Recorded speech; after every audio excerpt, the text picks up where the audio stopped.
दोस्तों, आज की कहानी एक ऐसे शख्स की है जिसने दरिंदगी की सारी हदें पार कर दी थीं। दरअसल उस पर जो आरोप लगे हैं वो किसी और ने नहीं बल्कि उसकी खुद की बेटी ने लगाया है। उसकी बेटी ने बताया कि उसके पिता ने जब वो नाबालिग थी तो उसके साथ में बलात्कार किया और उसकी छोटी बहन के साथ भी बलात्कार किया। इसके बाद में उसकी शादी हो जाती है। शादी के बाद में जब उसकी बेटियां बड़ी होने लगती हैं तो उन बेटियों के साथ में भी यानी कि अपनी बेटी के बेटियों के साथ में भी उसने बलात्कार किया और इसके बाद में उसकी एक बेटी ने आत्महत्या भी कर ली। लेकिन फिर भी ये शख्स अभी भी नहीं मान रहा और अभी भी उसकी दो बेटियों के साथ में लगातार दरिंदगी करता आ रहा है। महिला ने पुलिस में जाकर जब इसकी कंप्लेंट दर्ज कराने की बात कही तो पुलिस ने भी इस महिला को डांट फटकार कर भगा दिया और इसकी कंप्लेंट दर्ज नहीं की। ये महिला आज भी दर दर की ठोकरें खा रही है लेकिन इसको अभी भी इंसाफ नहीं मिला है। आखिर कौन था वो हैवान दरिंदा और कैसे खुली इस पूरे मामले की पोल, आइए इस कहानी में बिल्कुल शुरू से समझते हैं।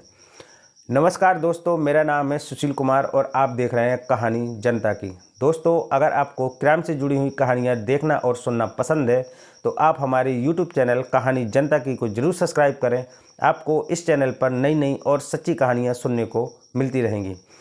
दरअसल ये पूरा मामला है उत्तर प्रदेश के सहारनपुर का। यहाँ पर एक थाना है मंडी।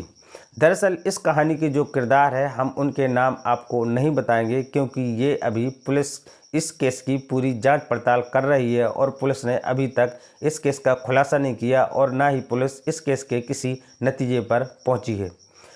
दोस्तों, एक दिन की बात है, एक महिला पुलिस स्टेशन जाती है और अपने पिता के खिलाफ कंप्लेंट दर्ज कराने की बात कहती है, लेकिन पुलिस वाले इस महिला की कंप्लेंट दर्ज नहीं करते हैं। इसके बाद में ये महिला वापस अपने घर आ जाती है। इस बात का पता उधर ही सहारनपुर के विश्व हिंदू अखाड़ा परिषद के पदाधिकारी है पंडित निपुण भारद्वाज। उनको जब ये बात पता चलती है तो वो इस महिला के पास में आते हैं और इस महिला को लेकर सीधे एसएसपी के पास दफ्तर पहुंच जाते हैं। वहां जाकर एसएसपी से पूरी अपनी बात रखते हैं, उनको बताते हैं। तब जाकर एसएसपी थाना मंडी को आदेश करते हैं कि इनकी कंप्लेंट लिखी जाए और पूरी कार्रवाई सही तरीके से और जल्द से जल्द पूरी कार्रवाई की जाए। उस महिला ने पुलिस को दी हुई एफआईआर की कॉपी में ये आरोप लगाया था कि उसके पिता ने जब वो नाबालिग थी तब उसके साथ में बलात्कार किया और साथ में उसकी छोटी बहन के साथ भी बलात्कार किया। उस महिला ने बताया कि ये बात लगभग 2000 के आसपास की है, जब वो लगभग 12 से 13 साल की रही होगी। उसने बताया कि उसके पिता की एक दिन मौत हो जाती है और उसकी मां एक दूसरे व्यक्ति से शादी कर लेती है।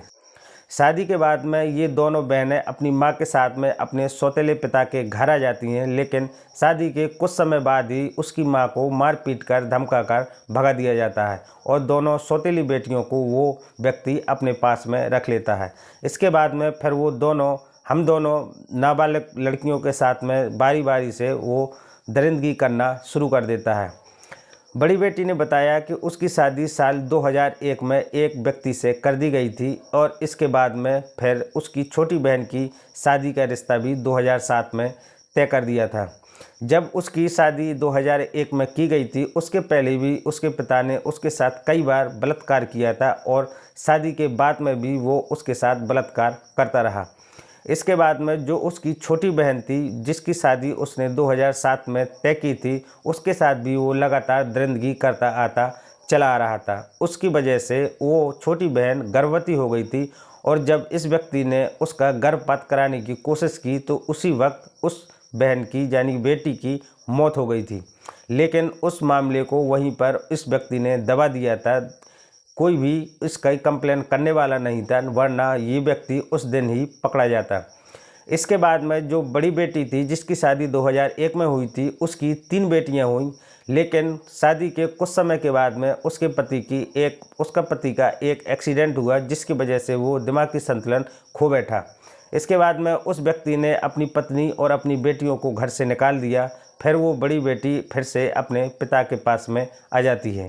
उसका सौतेला पिता एक बार फिर से एक नई शादी करता है और उस नई शादी से उसको 3 बच्चे होते हैं, 2 लड़के और 1 लड़की होती है।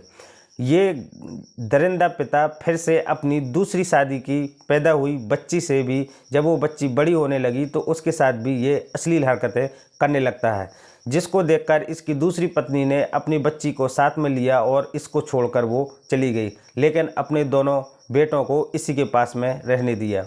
अब इसके घर में इसकी एक सौतेली बेटी और उसकी 3 बेटियां जो कि अब जवान हो रही थीं, साथ में इसके अपने 2 बेटे भी साथ में घर में रहते थे। इसके 2 बेटों ने अपनी बहन की बेटियों पर गंदी नज़र रखना शुरू किया और उनको अपनी हवस का शिकार दोनों लड़के बनाने लगे।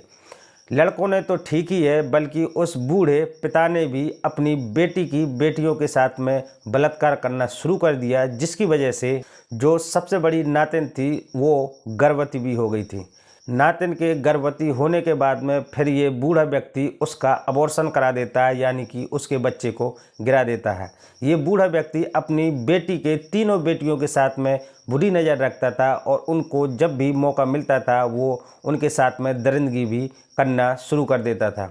बात है 11 अगस्त 2020 की। इन 3 नातिनों ने एक दिन सुसाइड करने की कोशिश की, जिसमें एक बेटी की मौत हो जाती है और 2 बेटियां बच जाती हैं। एक नातिन की मौत होने के बावजूद भी ये बूढ़ा व्यक्ति और उसके 2 लड़के फिर भी नहीं मानते। इसके बावजूद भी ये उन 2 बची हुई बच्चियों के साथ में लगातार बलात्कार करते रहते हैं और दरिंदगी करते रहते हैं, जिसकी वजह से 24 मई 2024 को फिर से एक बच्ची आत्महत्या करने की कोशिश करती है, लेकिन वो बच जाती है। लेकिन इस बार जो उसकी माँ थी वो चुप नहीं बैठती और उसने ठान लिया कि उसके जो सौतेले 2 भाई है और जो उसका सौतेला पिता है, इन सभी को सबक सिखाना ही पड़ेगा।